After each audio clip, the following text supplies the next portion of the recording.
The training and safety section just wrapped up this quarter's TAG in the Wildland. Here to review some of the learning points is Training and Safety Battalion Chief Dennis Gomez. Hi everyone, I wanted to talk to you for a minute about some of the lessons learned from our recent TAG out in Gypsum Canyon. The first one I wanted to talk to you about was the ability of our company officers to give a consistent size up on a wildland incident. The acronym I use for my wildland size up is SRFV, S-R-F-V, and it stands for size, rate of spread, fuel type, and values at risk. For example, I would say engine 358's on scene with 4. We have an 80-foot by 80-foot vegetation fire, mid-slope, with a moderate rate of spread. It's well established in heavy fuels with no immediate values at risk. That's a consistent way to provide that initial report on conditions. At that point, I'll take a moment to deploy my crew and watch the fire before I give an update on conditions and continue on with the fire.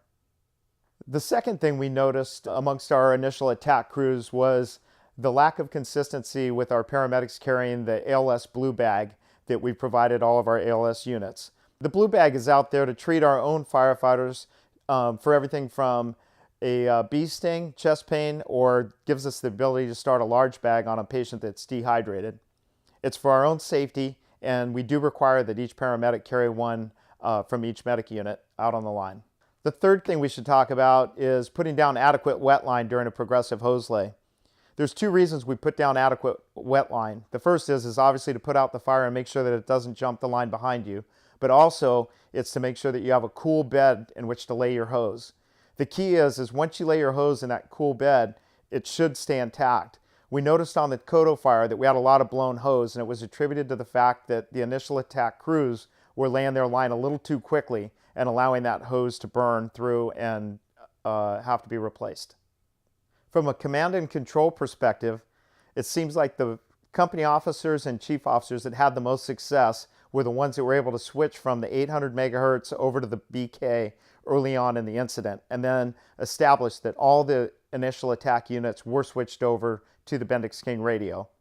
Once that's complete, it's imperative that the incident commander monitor the command frequency and the air to ground in the initial phases of the incident. He can select a captain or another chief officer to monitor the two tacticals as the incident progresses. The rest of our lessons learned will be sent out to the field in PowerPoint form so you can review them.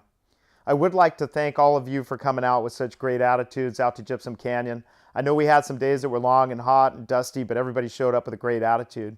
I'd also especially like to thank my training staff who did a fantastic job on this TAG, and I look forward to the next TAG, which will be a working structure fire TAG at our drill ground beginning sometime around the beginning of August.